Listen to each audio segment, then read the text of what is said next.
خواتین و حضرات السلام علیکم۔ جیسا کہ آپ حضرات بخوبی جانتے ہیں کہ قرآن کریم بنی نوع انسان کے لیے نسخہ کیمیا ہے، مشعل راہ ہے، سرچشمہ ہدایت ہے، لیکن افسوس صد افسوس کہ عام مسلمانوں نے اس کی عظیم تعلیمات کو فراموش کر رکھا ہے اور ان کی عمومی زندگی جناب نبی کریم صلی اللہ علیہ وسلم کی بلند پایہ سنتوں سے خالی ہے۔ لہذا مسلمان مردوں خواتین کو قرآن حکیم اور احادیث کریمہ کی عظیم تعلیمات سے آشنا کرنے کے لیے امروہہ کے ممتاز عالم دین حضرت مولانا حافظ قاری محمد یوسف صاحب امروہی نے اپنے مکان واقع محلہ بیگم سرائے خرد امروہہ یوپی انڈیا میں تفسیر قرآن مجید کا سلسلہ سن 1996 عیسوی سے خالق کائنات کی توفیق اور اس کے فضل جلیل کے توفیق جاری کر رکھا ہے۔ حضرت مولانا محمد یوسف صاحب امروہی ہر پیر کو بعد نماز ظہر اس پروگرام میں قرآن حکیم کی تفسیر فرماتے ہیں۔ رمضان شریف میں یہ پروگرام ہر پیر کو صبح 8 بجے سے ہوتا ہے۔ ہر تقریر کی کیسٹ حضرت مولانا محمد یوسف صاحب امروہی کے مکان سے حاصل کی جا سکتی ہے۔ لیجئے آج کی تقریر ملاحظہ فرمائیے اور اپنے ایمان میں اضافہ کیجئے۔ اس کا عنوان ہے حضرت اویس قرنی رحمہ اللہ رحمتا واسعہ، سیریل نمبر 41، 22 ذوالحجہ سن 1423 ہجری مطابق 24 فروری سن 2003 عیسوی بروز پیر بعد نماز ظہر۔ بسم اللہ الرحمن الرحیم، الحمد للہ رب العالمین، غافر الذنب وقابل التوب شدید العقاب ذی الطول، لا الہ الا هو الیہ المصیر، ونشهد ان لا الہ الا اللہ وحدہ لا شریک له، ونشهد أن سيدنا ونبينا وحبيبنا وشفيعنا ومولانا محمد، والصلاة والسلام الأكملان الأتمان على رسولنا محمد بن عبد الله بن عبد المطلب وعلى آله وأصحابه الكرام البررة السباقين الإيمان والهجرة وعلى من سلك مسلكهم إلى يوم القيام. أما بعد، فأعوذ بالله السميع العليم من الشيطان الرجيم. بسم الله الرحمن الرحيم. ألا إن أولياء الله لا خوف عليهم ولا هم يحزنون الذين آمنوا وكانوا يتقون. رب اشرح لي صدري ويسر لي أمري واحلل عقدة من لساني يفقه قولي. علم الإنسان ما لم يعلم رب زدني علما. گرامی قدر حاضرین محفل، اللہ تبارک و تعالی نے دنیا میں رہنے والے انسانوں کو اپنی اطاعت گزاری اور فرما برداری کرنے کا حکم عنایت فرمایا ہے۔ سارے لوگ، چاہے وہ دنیا میں کسی بھی علاقے کے اندر رہتے ہوں یا بستے ہوں، بود و باش اختیار کیے ہوئے ہوں، سب باری سبحانہ و تعالی کے محتاج بندے ہیں، اور باری سبحانہ و تعالی کی اطاعت اور فرما برداری اور امتثال امر ان پر لازم اور ضروری ہے۔ آدمی اگر سیدھے سیدھے باری سبحانہ و تعالی کے جھنڈے تلے آ جائے، ان کے دین اسلام کے جھنڈے کے تلے آ جائے تو بہت اچھی بات ہے، ورنہ اللہ تبارک و تعالی انسان کے اوپر ایسے حالات طاری کر دیتا ہے کہ ان حالات کے سامنے انسان وہ بندہ گھٹنے ٹیک دیتا ہے اور پھر باری سبحانہ و تعالی کی بارگاہ کا دروازہ کھٹکھٹاتا ہے۔ وہ حالات اس کو اللہ تبارک و تعالی کے سامنے ہاتھ پھیلانے اور دعا مانگنے کے اوپر مجبور کر دیتے ہیں۔ چنانچہ کائنات کے اندر، آسمانوں کے اندر اور زمینوں کے اندر جتنی چیزیں ہیں، طوعاً و کرہاً، چاہتے ہوئے اور نہ چاہتے ہوئے، سب اللہ سبحانہ و تعالی کے سامنے جھکی ہوئی ہیں۔ انسان بھی چاہے کتنا تکبر کر لے، اپنے آپ کو بڑا سمجھ لے، زمین کے اوپر سینہ نکال کر چل لے، لیکن ایک وقت ایسا آتا ہے کہ وہ بھی خدا تعالی کے سامنے جھکنے کے اوپر مجبور ہو جاتا ہے۔ چنانچہ کلام پاک کے اندر مختلف مقامات پر یہ مضمون بیان کیا گیا ہے۔ اللہ نے ارشاد فرمایا، آسمانوں اور زمینوں کی ساری مخلوقات باری سبحانہ و تعالی کے سامنے جھکی رہتی ہیں، کچھ چاہتے ہوئے اور کچھ نہ چاہتے ہوئے، کیونکہ ساری مخلوقات اللہ تبارک و تعالی کی پیدا کردہ ہیں۔ انسان بھی باری سبحانہ و تعالی کا بنایا ہوا ہے، اور مرنے کے بعد پھر یہ انسان اللہ تبارک و تعالی کی جانب جائے گا۔ اللہ کے پاس سے آیا ہے، اللہ کے پاس جانا ہے۔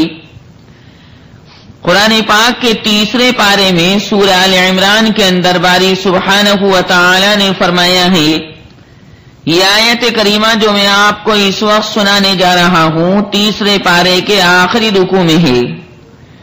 سورہ آل عمران کے اندر باری تعالی نے یوں ارشاد فرمایا ہے، أَفَغَيْرَ دِينِ اللَّهِ يَبْغُونَ وَلَهُ أَسْلَمَ مَن فِي السَّمَاوَاتِ وَالْأَرْضِ طَوْعًا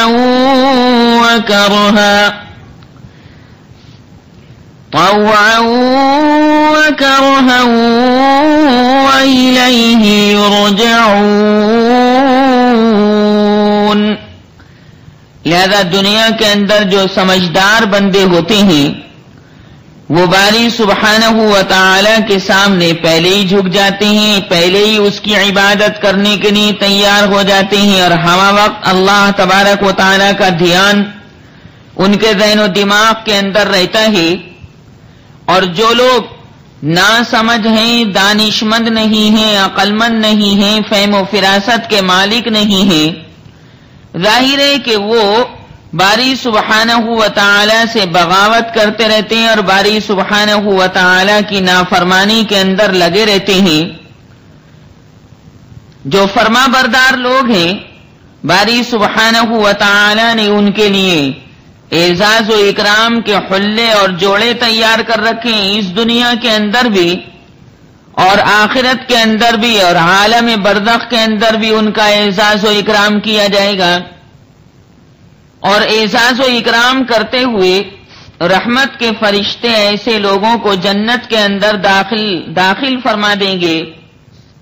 بہت سے علماء اور بہت سے بزرگان دین ایسے ہی گزرے ہیں کہ جن کے اوپر فرشتوں نے ناز کیا، فرشتوں نے فخر کیا، حالانکہ انسان کی پیدائش سے پہلے فرشتوں نے اس بات کو کہا تھا کہ پروردگار تو ایسی مخلوق کو دنیا میں کیوں کر پیدا کر رہا ہے کہ جو دنیا میں جانے کے بعد فساد کرے گی، دھما چوکڑی مچائے گی اور دنیا کے اندر خونریزی کرے گی، لڑائی جھگڑا کرے گی۔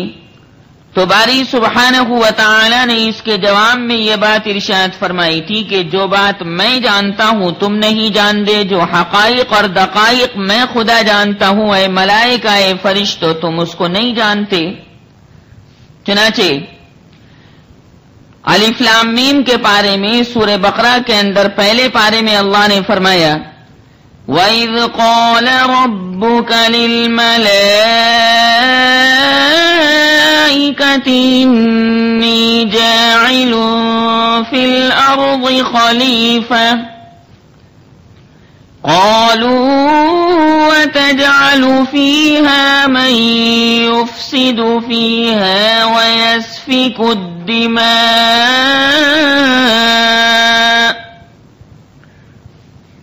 وَنَحْنُ نُسَبِّحُ بِحَمْدِكَ وَنُقَدِّسُ لَكَ قَالَ إِنِّي أَعْلَمُ مَا لَا تَعْلَمُونَ۔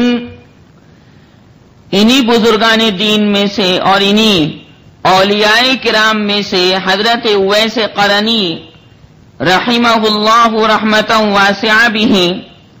یہ ایسے بزرگ ہیں، یہ ایسے اللہ والے ہیں کہ جن کی تعریف جناب محمد الرسول اللہ صلی اللہ علیہ وسلم نے احادیث کریمہ میں فرمائی ہے. یہ ایسے بزرگ ہیں کہ جنہوں نے اپنی تمام تر قوت اور شکتی اللہ تبارک و تعالی کی اطاعت اور فرما برداری کرنے میں لگا دی تھی، اور انہوں نے ایسا زہد اختیار کیا، یعنی دنیا سے ایسی بے رغبتی اختیار کی کہ ضرورت کی چیزیں اپنے پاس رکھیں اور باقی تمام کی تمام چیزیں ذرہ برابر بھی اختیار نہیں فرمائی، بلکہ ان کی جانب آنکھ اٹھا کر بھی نہیں دیکھا.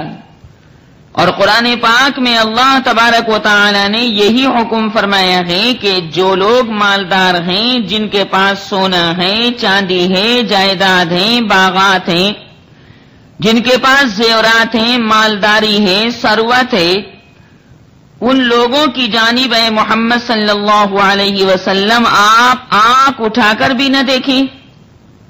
کیونکہ اگر آپ نے مالداروں کی جانب آنکھ اٹھا کر دیکھا تو ان کے مال کے اوپر نفس مائل ہو سکتا ہے.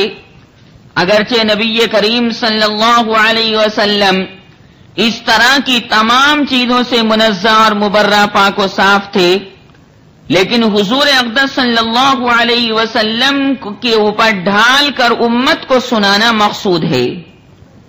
کیونکہ ظاہر ہے کہ آدمی اگر اپنے سے اونچا انسان دیکھے گا جو پیسے میں، ثروت میں، جائیداد میں، باغات میں اس سے اونچا ہو تو ناشکری کرے گا کہ اس کو تو مالدار بنا دیا، مجھے غریب بنا دیا.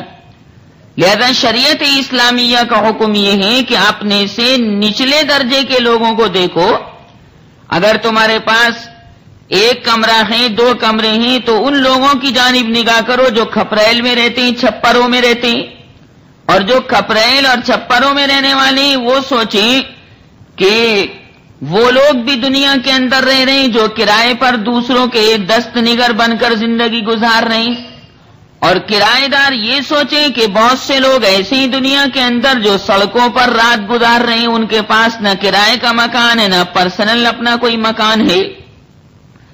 تو غرض ہے کہ اپنے سے نچلے درجے کے لوگوں کو انسان دیکھے گا تو زبان اللہ کے شکریہ کے اندر کھل جائے گی کہ دیکھو تو صحیح، اللہ تبارک و تعالی نے مجھے ان تمام نعمتوں سے نواز رکھا ہے. فرمایا ان کی جانب آپ نگاہ اٹھا کر بھی مت دیکھنا، نہ ان کی صحبت اختیار کرنا.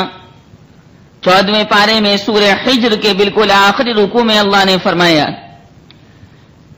وَلَا تَمُدَّنَّ عَيْنَيْكَ إِلَىٰ مَا مَتَّعْنَا بِهِ أَزْوَاجًا لا تمدن عينيك إلى ما متعنا به أزواجا منهم ولا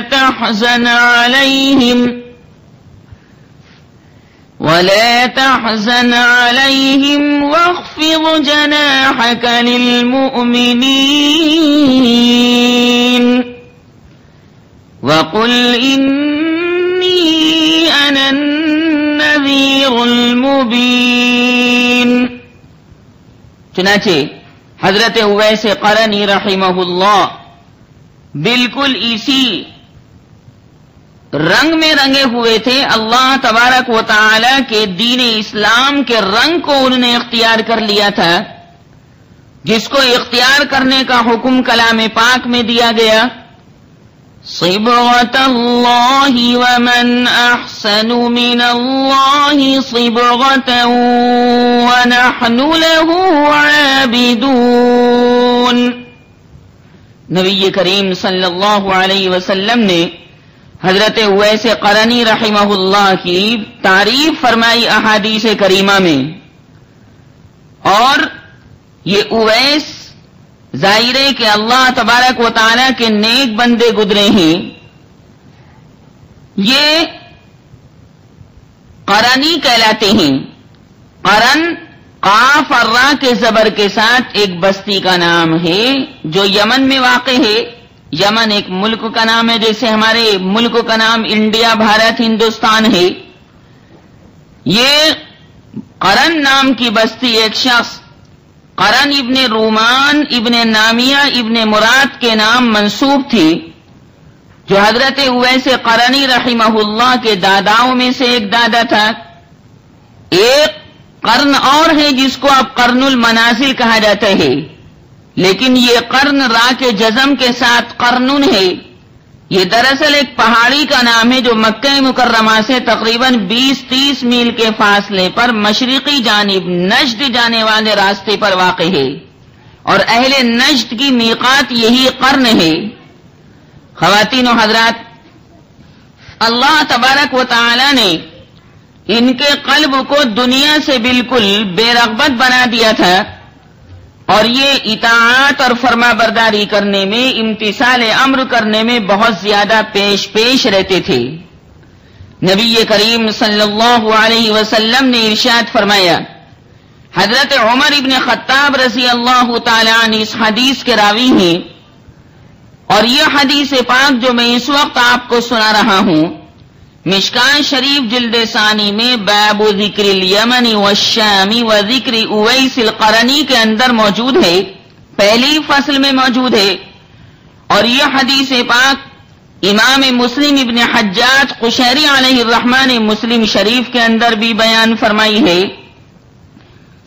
فرمایا عن عمر بن الخطاب رضی اللہ تعالی عنہ ان رسول اللہ صلی اللہ علیہ وسلم قال ان رجلا ياتيكم من اليمن يقال له اويس لا يدع باليمن غير ام له قد كان به بياض فدعا الله فاذهبه الا موضع الدينار او الدرهم فمن لقيه منكم فليستغفر لكم. وفي رواية قال سمعت رسول الله صلى الله عليه وسلم يقول إن خير التابعين رجل يقال له أويس وله والدة وكان به بياض فمروه فليستغفر لكم. رواه مسلم. یعنی حضرت عمر ابن خطاب رضی اللہ تعالی عنہ روایت فرماتے ہیں کہ پیغمبر خدا صلی اللہ علیہ وسلم نے فرمایا، ایک آدمی ملک یمن سے تمہارے پاس آئے گا جس کا نام اویس ہوگا. وہ ملک یمن میں اپنی ماں کے سوا کسی کو نہیں چھوڑے گا. اس کے بدن میں سفیدی یعنی برس کی بیماری تھی، یعنی سفید داغ اس کے جسم پر تھے. اس آدمی نے یعنی حضرت اویس نے اللہ تبارک و تعالی سے دعا کی، اور باری تعالی نے ان کے بدن سے سفیدی کو ختم کر دیا. ہاں، صرف 1 درہم یا 1 دینار کے برابر سفیدی باقی رہ گئی ہے. فرمایا نبی کریم صلی اللہ علیہ وسلم نے کہ تم میں سے جو آدمی اس اویس سے ملے اس کو چاہیے کہ اس سے اپنے لیے مغفرت کی دعا کرائے. اور ایک روایت میں یوں فرمایا گیا حضرت عمر رضی اللہ تعالی عنہ کی جانب سے کہ میں نے خود رسول کریم رسول وسیم صلی اللہ علیہ وسلم کو فرماتے ہوئے سنا کہ تابعین میں بہتر شخص وہ ہے جس کا نام اویس ہے. اس کی ایک ماں ہوگی اور اس کے بدن پر برس کا نشان ہے، یعنی سفید داغ ہے. بس تم اس سے اپنے لیے دعائیں مغفرت کرانا. خواتین و حضرات، اس حدیث پاک میں نبی کریم صلی اللہ علیہ وسلم نے یہ پیشین گوئی فرمائی کہ تمہارے پاس ملک یمن سے ایک آدمی آئے گا جس کا نام اویس ہوگا. پیغمبر خدا صلی اللہ علیہ وسلم نے آنے والے شخص کا نام بھی بتلا دیا، اور ظاہر ہے کہ یہ آنے والے شخص کا نام جو اویس پیغمبر خدا صلی اللہ علیہ وسلم نے بتلایا، یہ اللہ سبحانہ و تعالی کی وحی کے ذریعے فرمایا.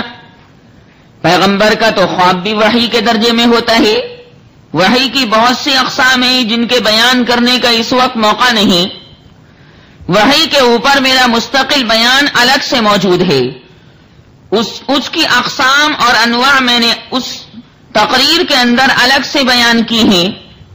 خواتین و حضرات، پیغمبر خدا صلی اللہ علیہ وسلم کو اللہ تبارک و تعالی نے ساری مخلوقات سے سب سے زیادہ علم عنایت فرمایا۔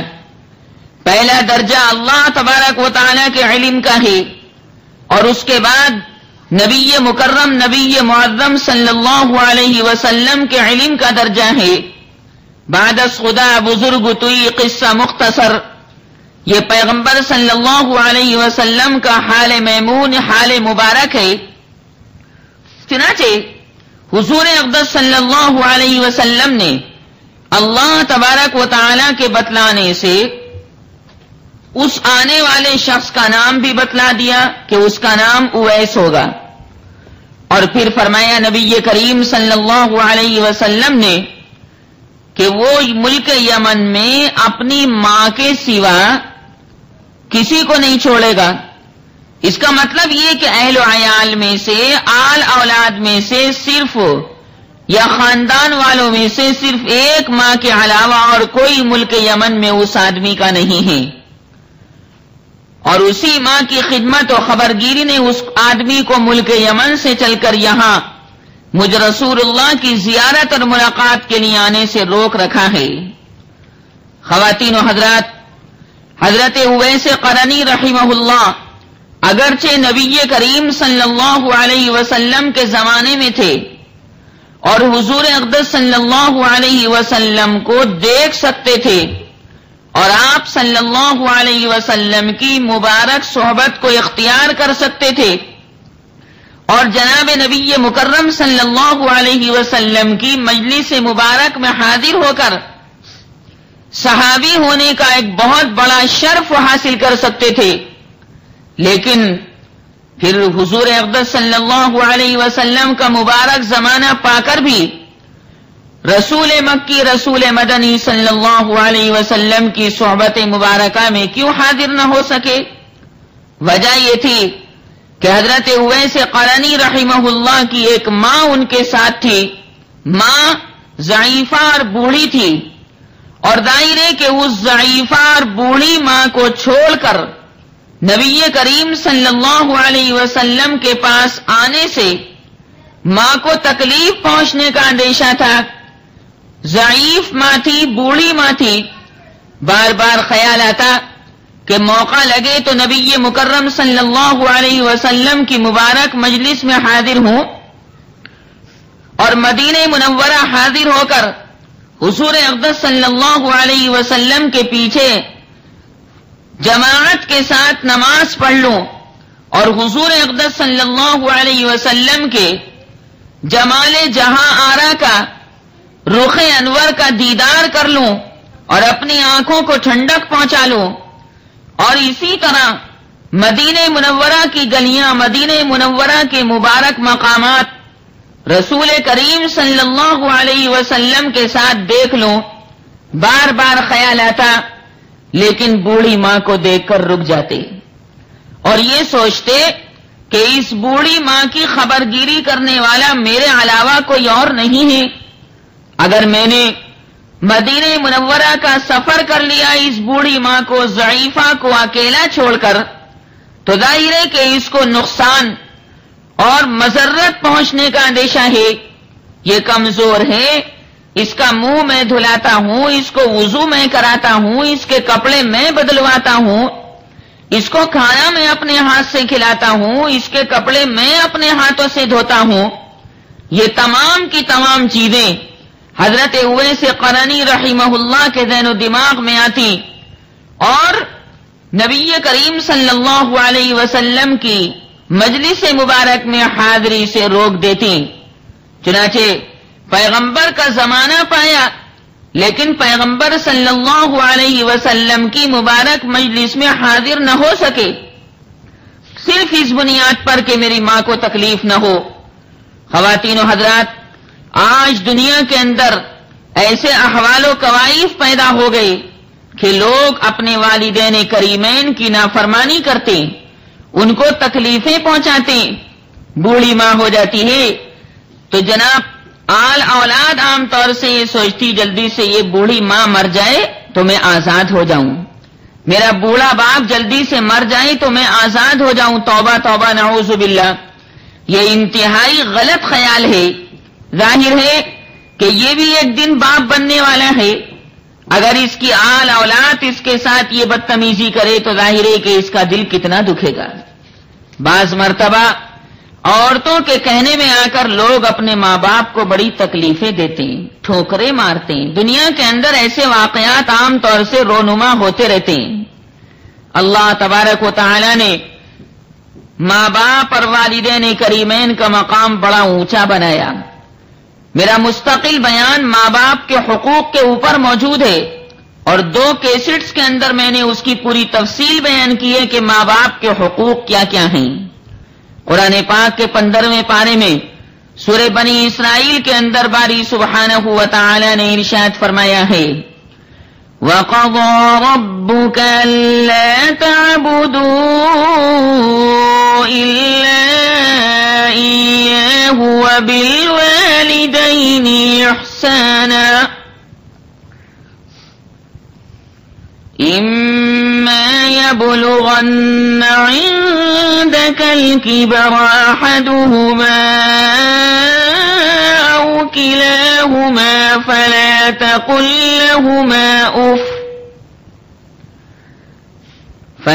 تَقُل لَّهُمَا أُفٍّ وَلَا تَنْهَرْهُمَا وَقُل لَّهُمَا قَوْلًا كَرِيمًا وَاخْفِضْ لَهُمَا جَنَاحَ الذُّلِّ مِنَ الرَّحْمَةِ وَقُل رَّبِّ ارْحَمْهُمَا كَمَا رَبَّيَانِي صَغِيرًا. ان آیات کریمہ میں آسمان زمین کے پیدا کرنے والے خدا نے یہ بات فرمائی کہ دیکھو تمہارے ماں باپ تمہارے پاس ہوں یا ان میں سے کوئی ایک تمہارے پاس ہو تو ان کو جھڑکنا تو بہت دور کی بات ہے، اف تک مت کہنا، ان کے سامنے ہوں تک مت کرنا، اور ان سے عمدہ بات کرنا، کیونکہ پیدا ہو جانے کے بعد اگر تمہارے ماں باپ تمہیں کوڑی پر ڈال دیتے تو تم کیا کر سکتے تھے؟ لیکن اللہ تبارک و تعالی نے ماں باپ کے دلوں میں تمہاری محبت ڈالی، ماں نے سینے سے لگایا، باپ نے چمکارا، پیار کیا، پالا پوسا اور بڑا کر دیا، اور بڑا ہو جانے کے بعد تم اپنے ماں باپ کے ساتھ اس طرح کی بدسلوکی کرو تو اللہ تبارک و تعالی ہرگز اس کی اجازت نہیں دے گا، بلکہ ان کے واسطے دعا کرو یوں کہہ کر کے پروردگار اس بڑھاپے کے اندر میرے ماں باپ کے اوپر رحم فرما، کیونکہ انہوں نے مجھے بچپن کے اندر پالا پوسا ہے. وَاخْفِضْ لَهُمَا جَنَاحَ الذُّلِّ مِنَ الرَّحْمَةِ وَقُل رَّبِّ ارْحَمْهُمَا كَمَا رَبَّيَانِي صَغِيرًا. بتلائیے رسول اللہ صلی اللہ علیہ وسلم کا دیدار تو ایک بہت بڑی چیز ہے، بڑی مبارک چیز ہے. نبی آخر الزمان صلی اللہ علیہ وسلم کی مبارک مجلس میں حاضری دے کر آپ صلی اللہ علیہ وسلم سے مصافحہ کرنا یہ بہت بڑی فضیلت و منقبت کی بات ہے. زمانہ پایا لیکن ماں کی خدمت کی وجہ سے رسول اللہ کی خدمت میں حاضری نہ دے سکے. ظاہر ہے کہ اللہ تبارک و تعالی بھی یہ سارا منظر دیکھ رہا تھا، ساری چیزیں اللہ تبارک و تعالی کے سامنے تھیں.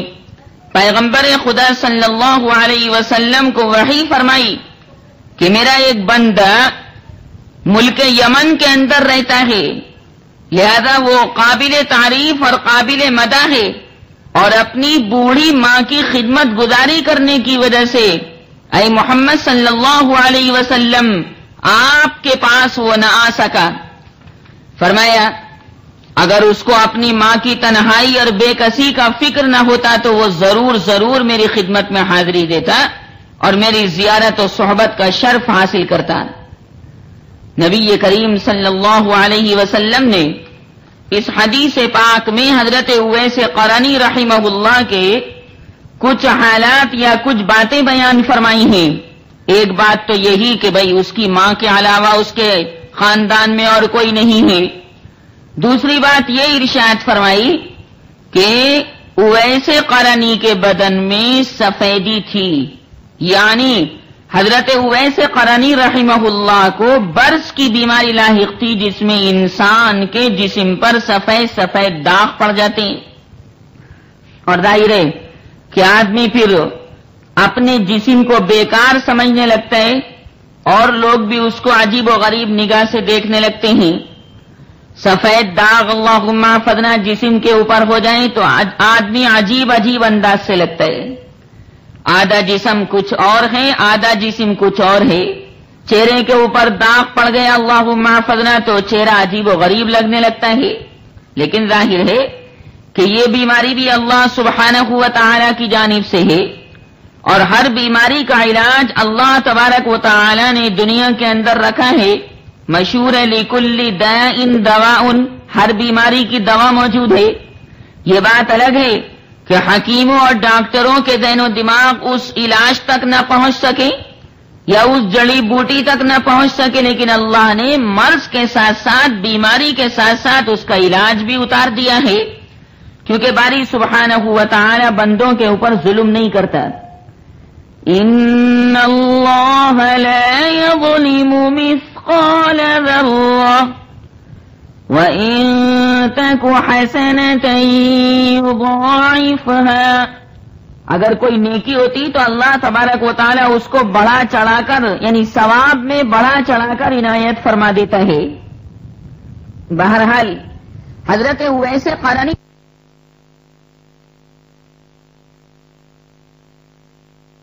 کا تو تھا نہیں، اور حضرت اویس قرنی نے نبی کریم صلی اللہ علیہ وسلم کو نہیں دیکھا تھا، اور آپ صلی اللہ علیہ وسلم ان کے بارے میں یہ علامت اور بیماری کا بیان فرما رہے ہیں، تو اس کا مطلب یہ کہ اللہ تبارک و تعالی نے آپ صلی اللہ علیہ وسلم کو وحی کے ذریعے سے یہ بات بتلائی۔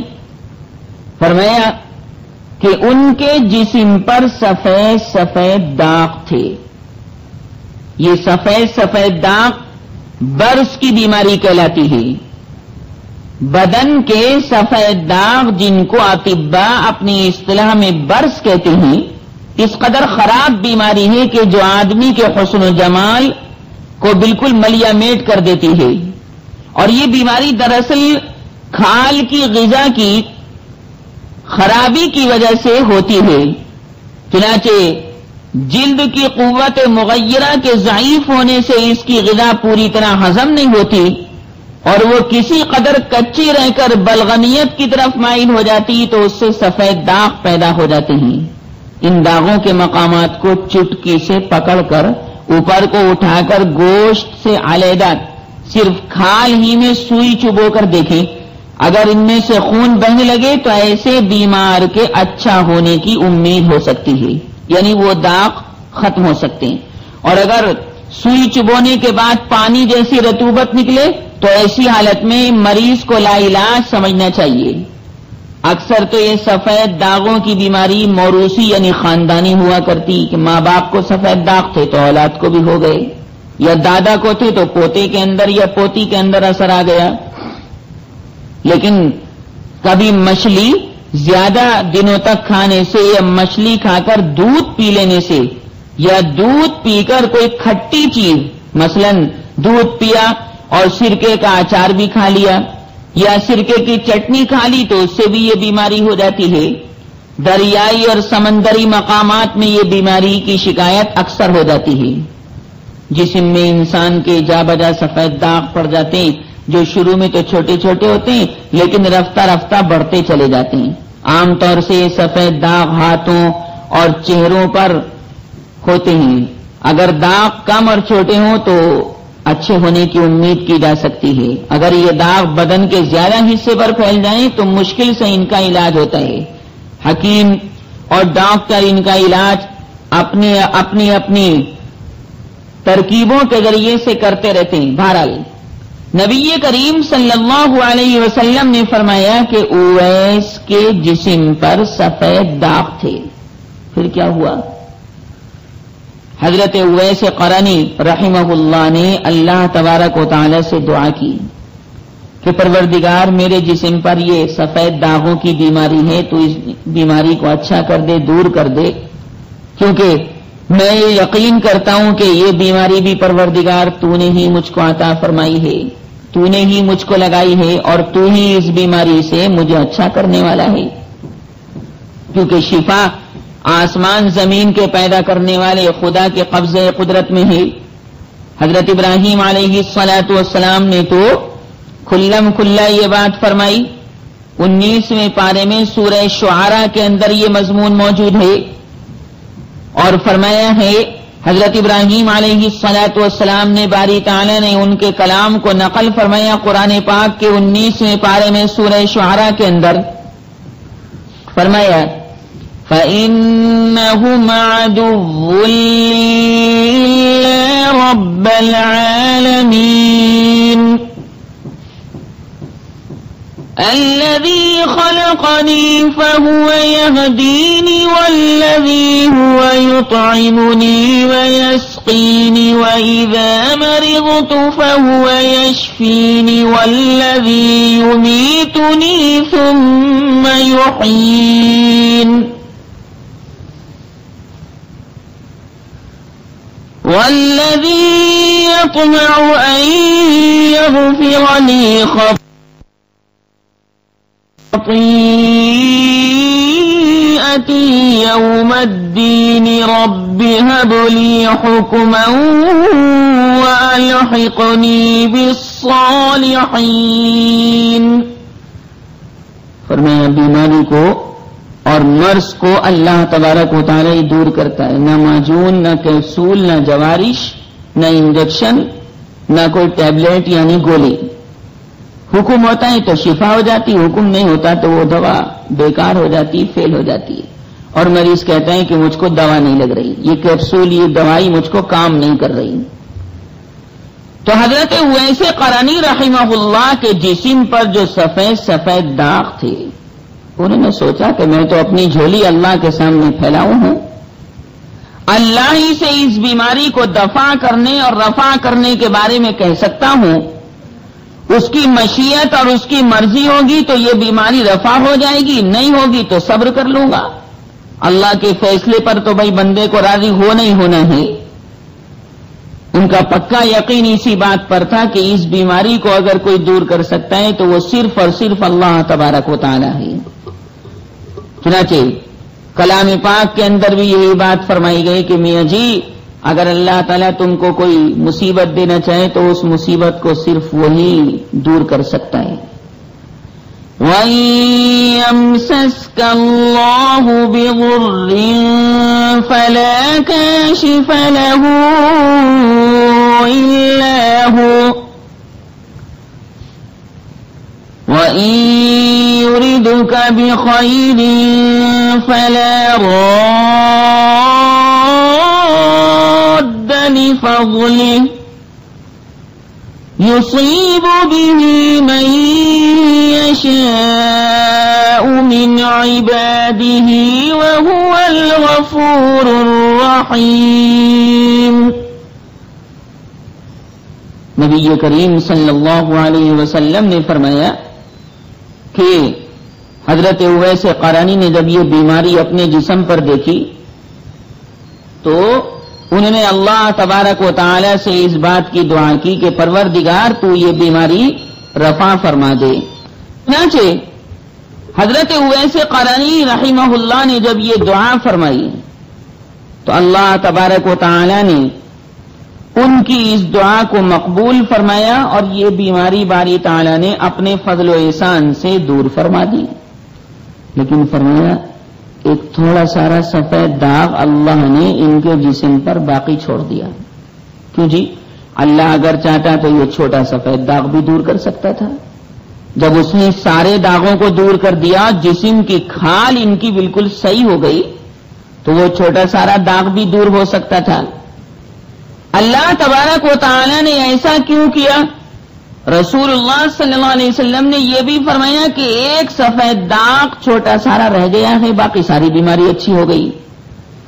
ایک سفید داغ جو اللہ تبارک و تعالی نے ان کے جسم پر باقی چھوڑا، اس بات کو بتلانے کے لیے کہ دیکھو اے اویس، ہم نے اپنے فضل و احسان سے تمہاری اس بیماری کو رفع کر دیا، اور تمام ظاہر حالت میں جو تمہارے جسم پر داغ تھے وہ سب رفع کر دیے.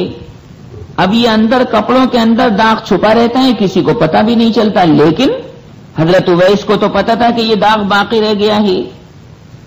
یہ داغ اس لیے باقی چھوڑا تاکہ اس کو دیکھ دیکھ کر اللہ تبارک و تعالیٰ کو یاد کرتے رہیں اور اللہ کا شکریہ ادا کرتے رہیں کہ پروردگار چل اوپر سے تو نے میرے سارے داغ دور کر دیے, اگر تو نہ چاہتا تو ظاہر ہے کہ میں اچھا نہیں ہو سکتا تھا.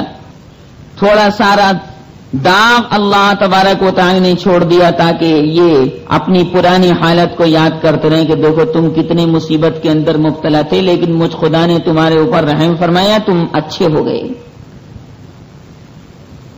چنانچہ نبی کریم صلی اللہ علیہ وسلم نے یہ تمام باتیں صحابہ کرام کے سامنے بیان فرمائیں اور پھر اس کے بعد ارشاد فرمایا کہ اے میرے صحابہ, تم میں سے جو آدمی اویس قرنی سے ملے اس کو چاہیے کہ اویس قرنی سے اپنے لیے مغفرت کی دعا کرائے.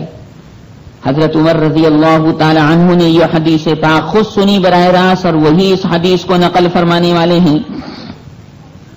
چنانچہ حضرت عمر ابن خطاب رضی اللہ تعالی عنہ نے اس حدیث کو تمام لوگوں کو سنا دیا. اب ذرا غور فرمائیے اور اندازہ لگائیے کہ اویس قرنی تو تابعی ہیں. تابعی وہ شخص کہلاتا ہے کہ جس نے صحابہ کرام کو ایمان کی حالت میں دیکھا اور ایمان کی حالت میں اس کا انتقال ہوا ہو, اور صحابی وہ شخص کہلاتا ہے کہ جس نے ایمان کی حالت میں نبی کریم صلی اللہ علیہ وسلم کی صحبت اٹھائی ہو اور ایمان کی حالت میں اس کا انتقال بھی ہو گیا ہو.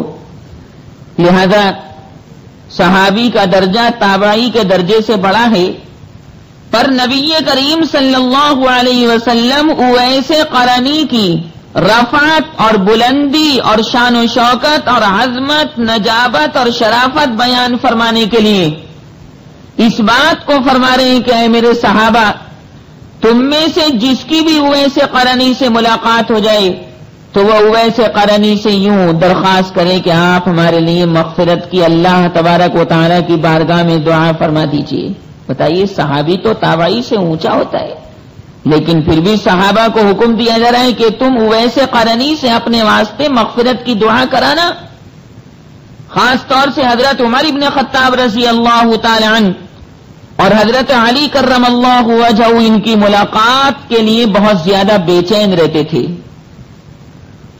اس سے ایک بات یہ معلوم ہوئی کہ آدمی چاہے کتنا ہی بڑا ہو جائے, اس کا مقام کتنا ہی اونچا ہو جائے, لیکن پھر بھی اپنے سے چھوٹے لوگوں سے دعا کی درخواست کرنی چاہیے.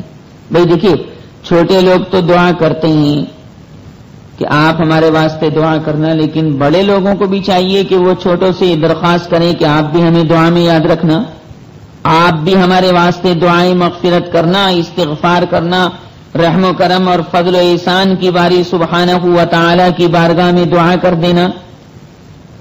اور اس میں کوئی شرم نہیں ہونی چاہیے, بڑا ہو یا چھوٹا ہو, کبیر ہو یا صغیر ہو, سب اللہ ہی کے تو محتاج بندے ہیں, اور اس بڑے کو بھی تو اللہ ہی نے بڑا بنایا ہے, اللہ کی اطاعت سے ہی تو یہ بڑا بنا ہے.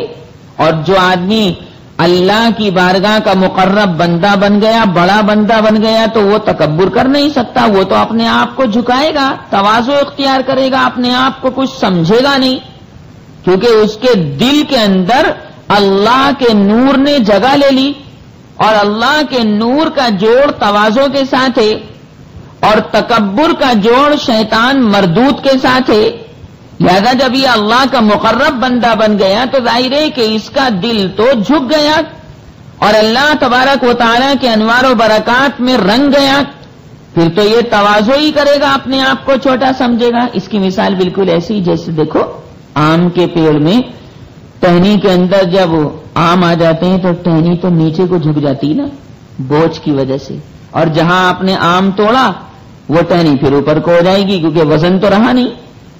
اللہ کے نور کے وزن نے اس کو جھکا دیا اور اس کو پکا یقین ہو گیا کہ جی میں تو کچھ بھی نہیں, ناپاک چیز سے پیدا ہوں, ناپاک چیز سے باہر آیا ہوں, ناپاک چیز کھا کر آیا ہوں ماں کے پیٹ میں, اور 3 ناپاکیاں اللہ نے میرے ساتھ لگا رکھی ہیں دنیا کے اندر.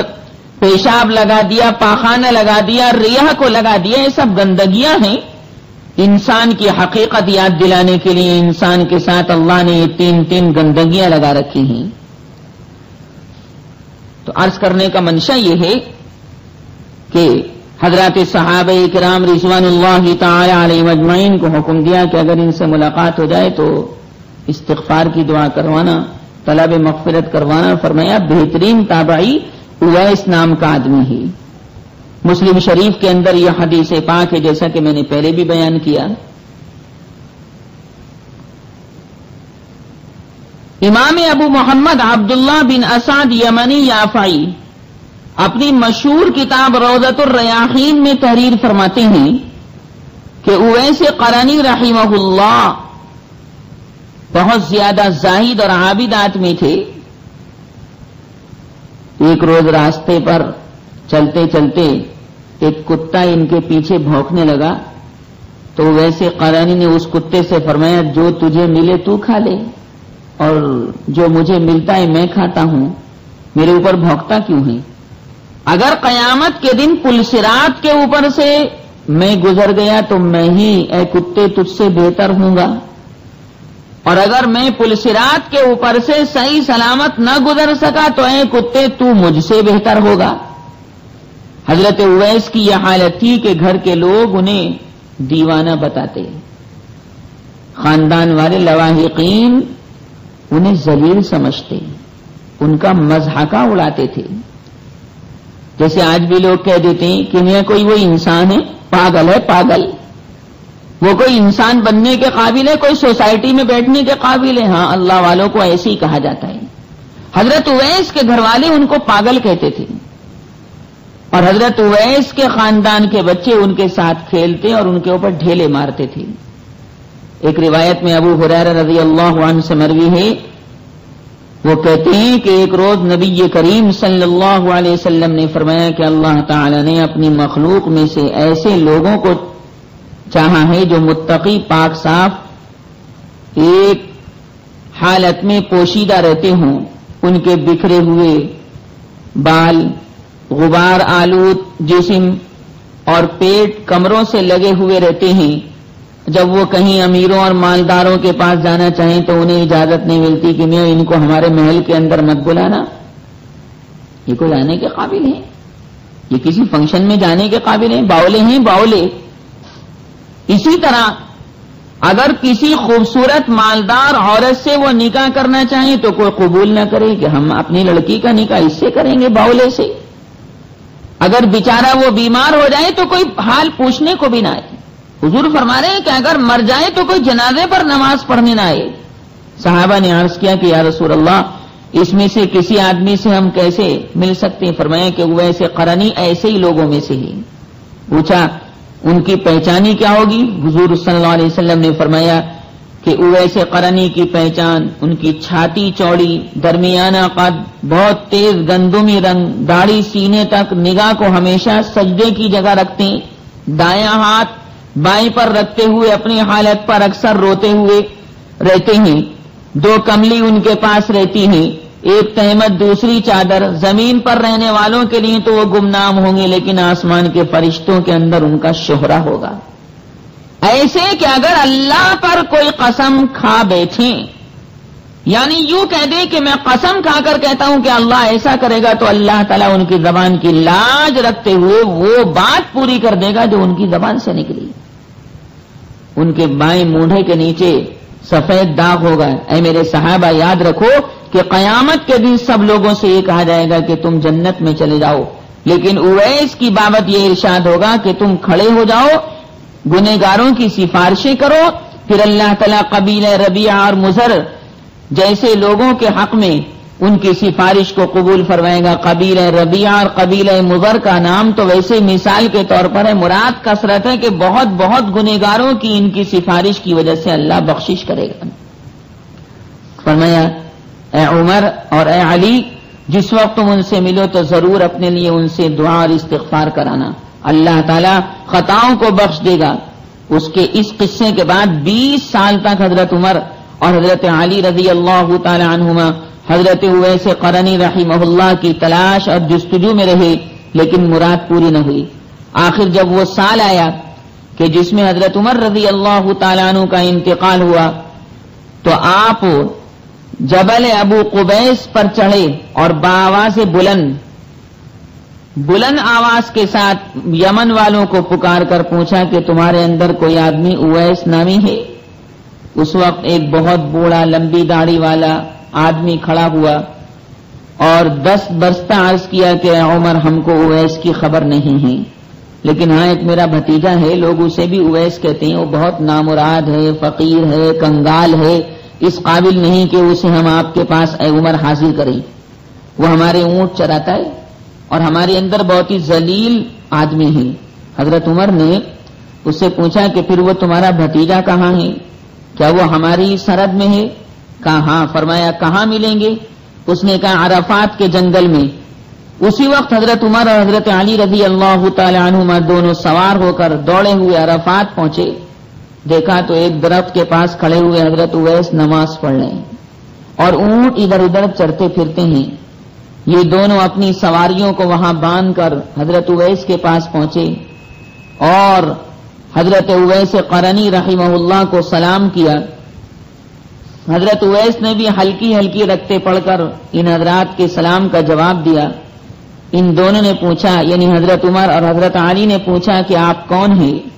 کہا حضرت اویس نے کہ میں اونٹوں کا چرواہا ہوں اور لوگوں کا خادم ہوں۔ ان دونوں نے کہا کہ ہم تم سے یہ اونٹوں کے چرانے اور نوکری کو نہیں پوچھتے، یہ فرمائیے آپ کا نام کیا ہے؟ کہا عبداللہ، یعنی اللہ کا بندہ۔ حضرت عمر اور حضرت علی دونوں نے پوچھا کہ یہ تو ہم بھی جانتے ہیں کہ سارے آسمان والے اور ساری زمین والے سب اللہ کے بندے ہیں، آپ اپنا وہ نام بتائیے جو آپ کی امی نے رکھا تھا۔ فرمایا تمہارا مجھ سے کیا مطلب ہے، کیا چاہتے ہو؟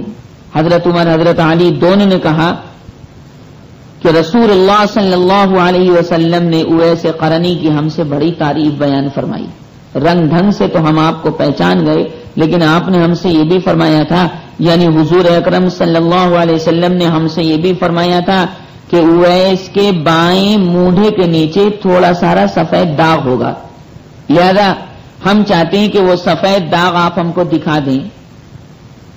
اگر یہ نشانی بھی آپ کے اندر ہوئی تو بے شک آپ وہی ہیں۔ حضرت اویس قرنی رحمہ اللہ نے اپنا مونڈھا کھولا تو واقعی سفید داغ موجود تھا۔ دونوں نے یعنی حضرت علی اور حضرت عمر رضی اللہ تعالی عنہما نے جلدی سے اٹھ کر اس داغ کو بوسہ دیا اور یہ فرمایا بے شک ہم گواہ ہیں کہ اویس قرنی آپ ہی ہیں، آپ ہمارے لیے استغفار کر دیجئے، خدا آپ کی بھی مغفرت کر دے گا۔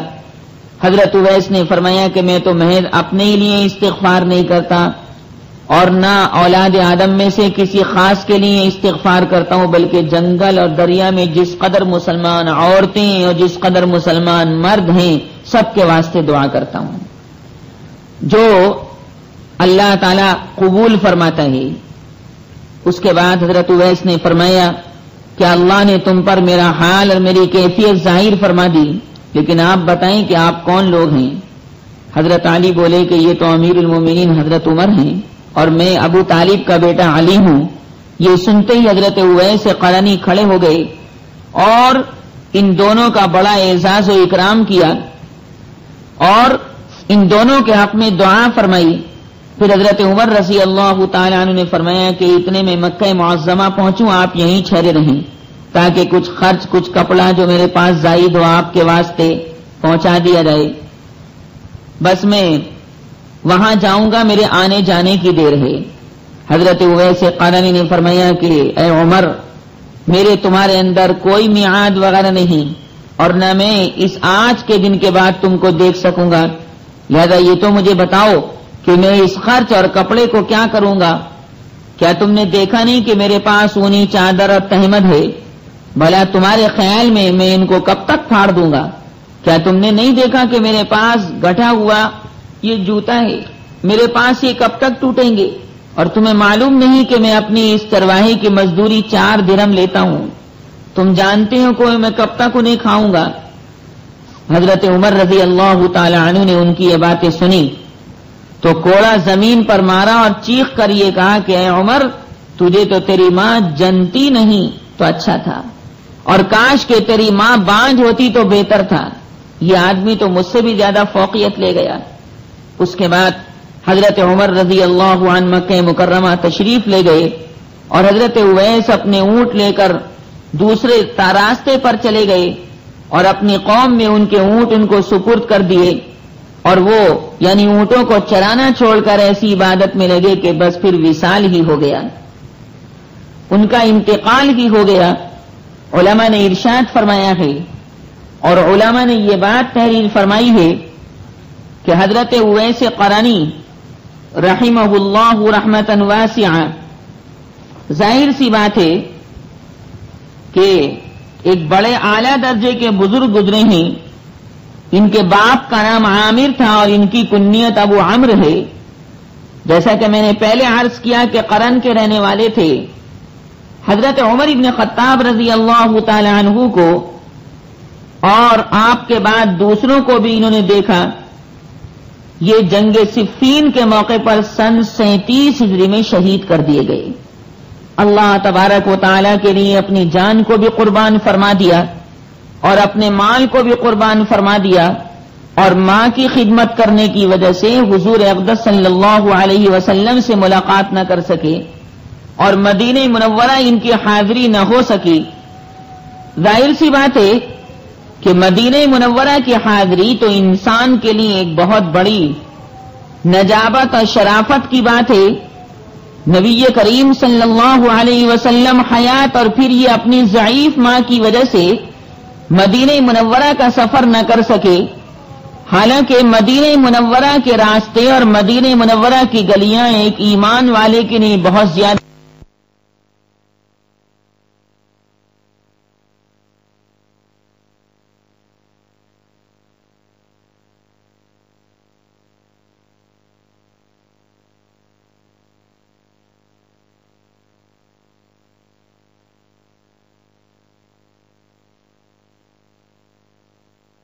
اس لیے کہا گیا ہے، الہی کیسی پر انوار گلیاں ہیں مدینے کی، الہی کیسی پر انوار گلیاں ہیں مدینے کی، خدا وندہ انہیں دیکھا نہیں ہے نام سنتے ہیں۔ جو آدمی مدینہ منورہ حاضر نہ ہوا ہو وہ تو پکا ایمان والا اگر ہے تو تڑپتا اور بلکتا ہے مدینہ منورہ جانے کے لیے اور مکہ مکرمہ جانے کے لیے۔ اس لیے کہتا ہے، الہی کیسی پر انوار گلیاں ہیں مدینے کی، خدا وندہ انہیں دیکھا نہیں ہے نام سنتے ہیں، در محبوب پر پہنچے یہی ارمان ہے دل میں۔ حضرت اویس قرنی کے ذہن و دماغ میں بھی اور قلب کے اندر بھی یہ تمام محبت کے طوفان اٹھتے تھے۔ در محبوب پر پہنچے یہی ارمان ہے دل میں، مریض عشق پاتا ہے وہاں آرام سنتے ہیں۔ وہ یاد آتے ہیں تو ایک ہوک سی اٹھتی ہے سینے میں، وہ یاد آتے ہیں تو ایک ہوک سی اٹھتی ہے سینے میں، کلیجہ تھام لیتے ہیں جب ان کا نام سنتے ہیں۔ یہی کیفیت حضرت اویس قرنی رحمہ اللہ رحمتا واسعہ کی تھی کہ ایک طرف تو قرآن پاک یہ کہتے ہیں کہ تم نبی صلی اللہ علیہ وسلم سے اگر محبت کرتے ہو تو اللہ تبارک و تعالی بھی تم سے بے انتہا محبت کرے گا، اور تم نبی صلی اللہ علیہ وسلم کے نقش قدم پر چلتے ہو تو ظاہر ہے کہ اللہ تبارک و تعالی کی ذات گرامی تک تم آسانی سے پہنچ سکتے ہو، اور ایک طرف ضعیف ماں کی خدمت یہ بھی ایک رکاوٹ موجود ہے۔ لیکن ظاہر ہے کہ اللہ تبارک و تعالی کی محبت دل میں ہو، نبی کریم صلی اللہ علیہ وسلم کی محبت دل میں ہو، آدمی دور کسی مقام پر رہے یہ بہتر ہے اس بات سے کہ آدمی مدینہ منورہ جائے یا آدمی مکہ مکرمہ جائے اور دل اپنے گھر پڑا رہے۔ جیسے بہت سے لوگ حج کو جاتے ہیں، بہت سے لوگ عمرہ کرنے جاتے ہیں تو وہاں جا کر اپنے گھر کو یاد کر کے روتے رہتے ہیں، اپنے وطن کو یاد کر کے روتے رہتے ہیں، اپنے بیوی بچوں کو یاد کر کے روتے رہتے ہیں۔ علماء نے ارشاد فرمایا کہ آدمی ہندوستان میں رہے اور دل مکہ مکرمہ اور مدینہ منورہ میں اور روضہ اقدس کے اندر منہمک رہے، یہ بہتر ہے اس بات سے کہ آدمی وہاں جائے اور وہاں جا کر دل اپنے گھر کے اندر رکھے، پوری توجہ گھر والوں کی جانب رکھے۔ جب آدمی عاشق خدا عاشق رسول خانہ کعبہ پہنچ گیا تو وہ گھر کی یاد نہیں کرتا۔ ایسے ہی روضہ اقدس پر جب حاضری دے دی تو وہ اپنے گھر کو یاد نہیں کرتا۔ ظاہر ہے کہ گھر والے تو اس کے کچھ کام آ نہیں سکتے، بلکہ سگی ماں اپنی سگی اولاد سے قیامت میں بھاگے گی۔ تو نبی کریم صلی اللہ علیہ وسلم بے شک قیامت میں کام دے سکتے ہیں۔ آپ صلی اللہ علیہ وسلم کی سفارش سے کثیر گنہگار جہنم سے نکال کر جنت میں داخل کیے جائیں گے۔ اس لیے پکا ایمان اس بات پر انسان کو مجبور کرتا ہے کہ نبی کریم صلی اللہ علیہ وسلم کی محبت ساری محبتوں پر غالب رہنی چاہیے۔ اسی وجہ سے نبی آخر الزمان صلی اللہ علیہ وسلم نے ارشاد فرمایا، لا يؤمن احدكم حتى اكون احب اليه من والده وولده والناس اجمعين، کہ تم میں سے کوئی بھی اس وقت تک مومن کامل نہیں ہو سکتا جب تک میں رسول اللہ اس کی نگاہ میں، اس کی اولاد کے مقابلے میں، اس کے ماں باپ کے مقابلے میں اور دنیا جہان کے تمام لوگوں کے مقابلے میں زیادہ محبوب تر نہ بن جاؤں۔ رسول اللہ کی محبت ساری محبتوں پر اور خدا کی محبت ساری محبتوں پر غالب رہنی چاہیے۔ اسی میں انسان کی بھلائی ہے اور اسی میں انسان کے لیے نجات ہے۔ یہی بات قرآن پاک میں فرمائی گئی 3 پارے میں سورہ آل عمران کے اندر، قُلْ إِن كُنتُمْ تُحِبُّونَ اللَّهَ فَاتَّبِعُونِي يُحْبِبْكُمُ اللَّهُ وَيَغْفِرْ لَكُمْ ذُنُوبَكُمْ وَاللَّهُ غَفُورٌ رَّحِيمٌ قُلْ أَطِيعُوا اللَّهَ وَالرَّسُولَ فَإِن تَوَلَّوْا فَإِنَّ اللَّهَ لَا يُحِبُّ الْكَافِرِينَ۔ اللہ تبارک و تعالی مجھے بھی عمل کی توفیق عطا فرمائے اور آپ حضرات کو بھی۔ وآخر دعوانا الحمد للہ رب العالمین۔